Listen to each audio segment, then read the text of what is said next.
Subscribe to our channel for latest video series on GATE, UGC, NET and more. Also press the bell icon so that you never miss an update on any latest video. For more information you can visit our website or call on the numbers below. So today we are going to look at some basic operations on signal, various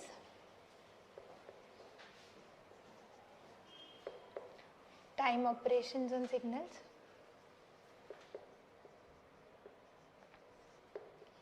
So basically we are performing some operations with the argument of a signal with the time domain of the signal. So various possible operations that we are going to look at is time shifting, time scaling and time reversal.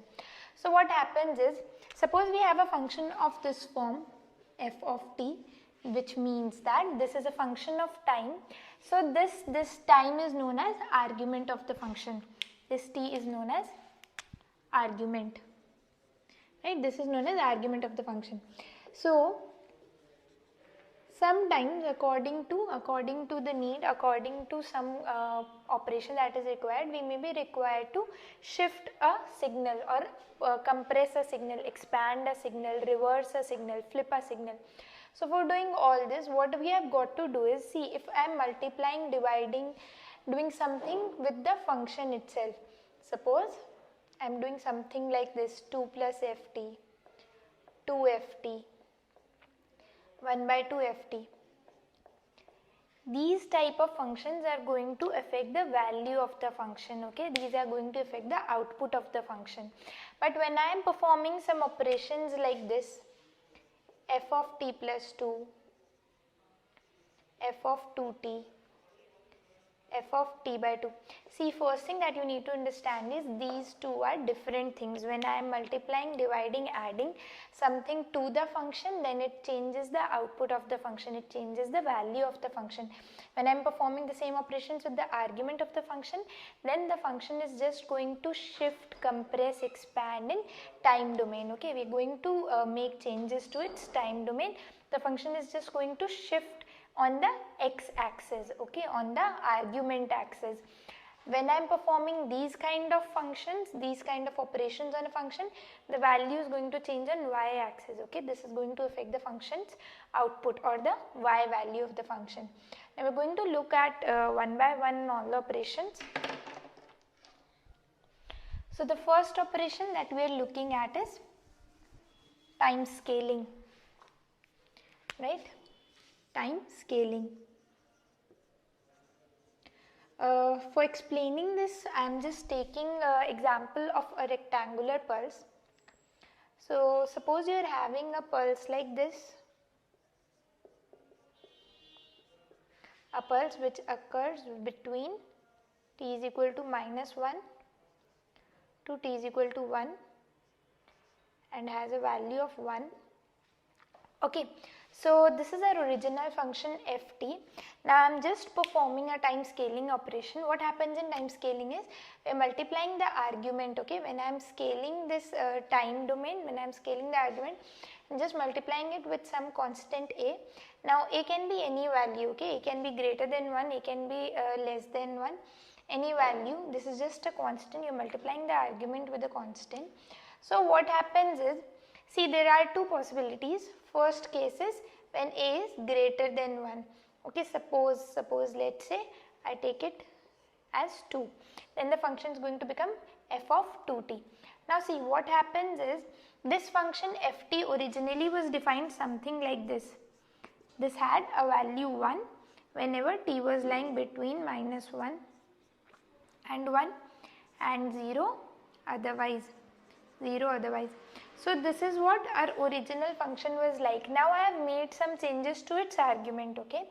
Now whenever you try to plot a function, you are not going to take 2t here, right? We are always going to have t only.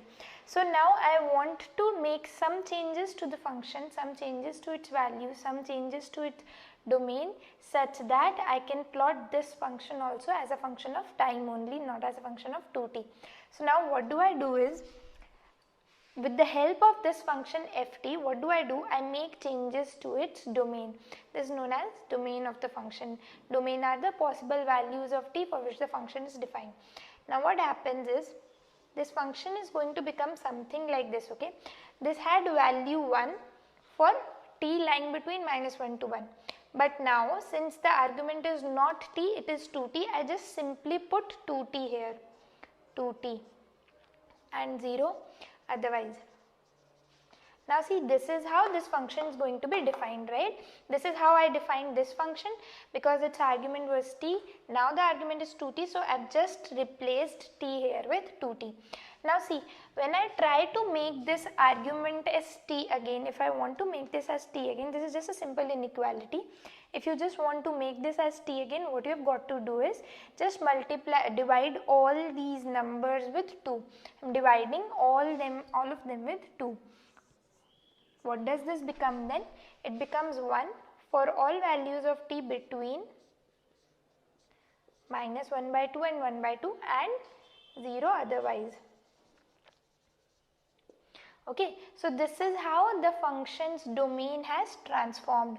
Previously the function was lying between -1 and 1, but now the function has compressed. See, the domain, the possible values, range of values between which the function can now lie has shrinked from -1 to 1 to -1/2 to 1/2.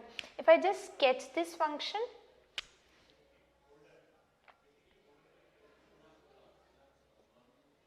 if I just try to sketch this function, it is going to lie between -1/2 and 1/2 with the value of 1. Okay, so this is how we are performing time compression. This is known as time compression operation. Whenever you are multiplying the argument of function with any value, any constant which is greater than 1, the function is going to compress in time. So this is a time compression. Similar to this, we can have time expansion also. If the constant a is any value which is less than 1, then we are going to have time expansion. Just look at it once. If this value of a is going to be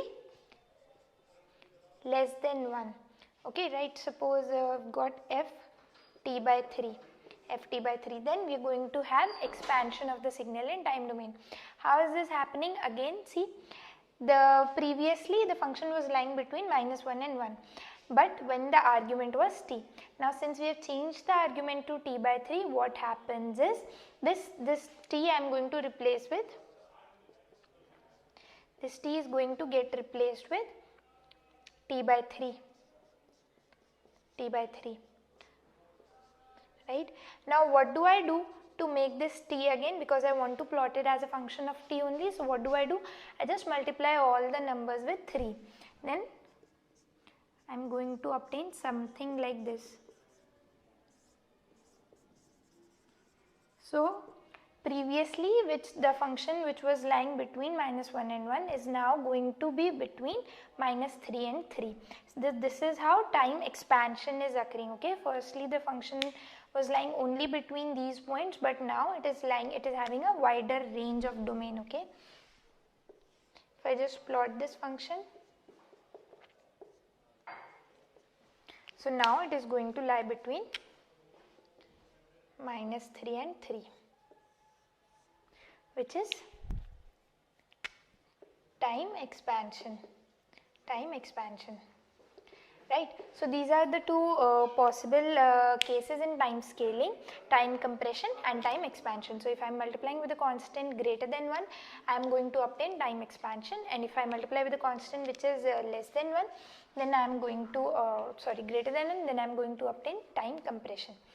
Fine. So this is all about time scaling. You just, what is the easiest way is just change the argument, just replace the argument with the required argument and perform some operation such that the limits may change, but this argument remains t only. Okay, so you can just obtain that between what values this function is going to lie. See, if I had performed the same operation of multiplication or division with the function, that is, if I would have required to plot 3f of t or ft/3, then this value of the function, this output of the function would have changed. The domain, the time axis would not have been changed. Okay. Next we are going to look at time shifting. So next we are going to look at time shifting operations. Okay, time shifting.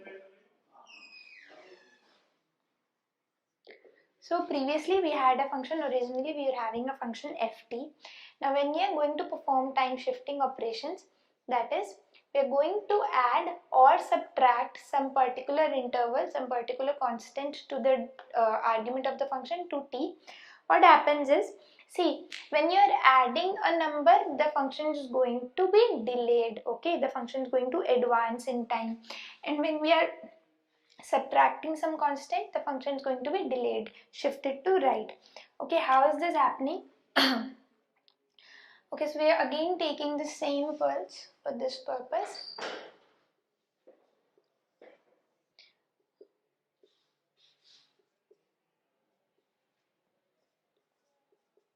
So we are considering this pulse only for the same for this purpose also. So suppose firstly I am taking ft plus 2, okay, I am just adding 2 to the argument. Now see, as we have done in time scaling, we are going to do the same thing in time shifting also. I am just going to replace the argument with t plus 2. So what happens is, previously the function was 1 for t lying between -1 to 1. Now since the argument has changed from t to t plus 2, I am just going to put the argument as t plus 2 here, okay, and 0 otherwise. Now see, what happens is, when I try to make this argument as t again, when I want to make this function as a make this signal as a function of time again, what I have to do is, I just have to subtract 2 from all these values. This is a simple inequality. When I subtract 2 from all these values, this argument is going to become t again, right? So when I just perform this operation, what happens is, when you subtract 2 from here, you're going to obtain -3 t and -1. So again, now see, the function which was previously lying between -1 and 1 is now going to be between -3 and -1. See, the duration of the function has not changed in this case, okay. It was, the duration was 2 units before also, now also it's going to remain 2 units only. The only difference that is going to be is that the function has just shifted, okay, it has shifted towards the left or advanced. If I just plot this function, it is going to lie between -3 and -1, okay, value is not going to change again. So this is what, this is time advanced, advancing in time, or left shift. Okay, so the function has just shifted to left by 2 units or advanced in time, right? So this is what is going to happen when you are adding a constant to the argument. Next, if you are just subtracting a constant from the argument, that is, suppose I take an example, I'm taking f of t minus 3. What happens is, again to the argument, what do I do is, I just replace the argument of the function with t minus 3. Now if I try to make this argument as t again, I have to add 3 both the sides, which makes this 2 to 4.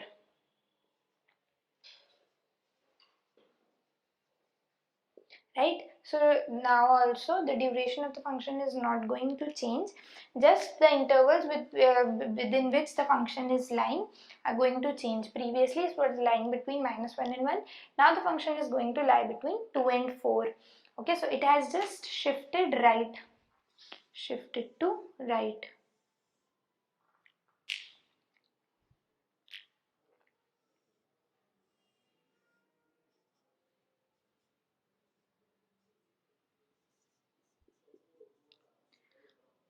So this is known as time delay. So this function got delayed in time axis, okay, time delay or right shift. So whenever we are subtracting t naught, the function is going to shift to right. Okay, which function is going to have a right shift or delayed in time, and whenever we are adding some t naught, then the function is going to shift left or advance in time. Fine, so this is all about time shifting, how you're going to perform time shifting. Next we're going to look at time reversal. So what happens in time reversal is we're just replacing the argument of the function of ft to f of minus t. Okay, we're just putting a negative sign with the argument, reversing the function in time. Now see what happens is, suppose a function was defined between some intervals. Suppose ft was 1 from interval -1 to 1. Now what happens is, when we are reversing it in time axis, f minus t, you just change this minus t, just changing the argument to minus t. Now to remove this minus sign from the argument, what I need to do is just multiply all the numbers with minus. But since we know the rules of inequality, whenever you are multiplying an inequality with -1, inequality reverses. So this is how this is going to be. Okay, so now see, this was a symmetric pulse, so again the function is going to lie between -1 and 1 only. But if we had considered another signal, okay, just have a look. Suppose the signal was lying between -2 and 1. Now when you multiply it, this is going to become 2 and -1. So then previously, so this function was looking something like this before.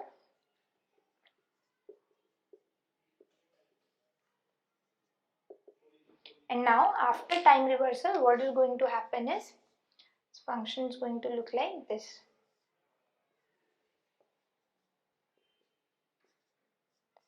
So what happened is, it just flipped, okay, it just swapped along y-axis.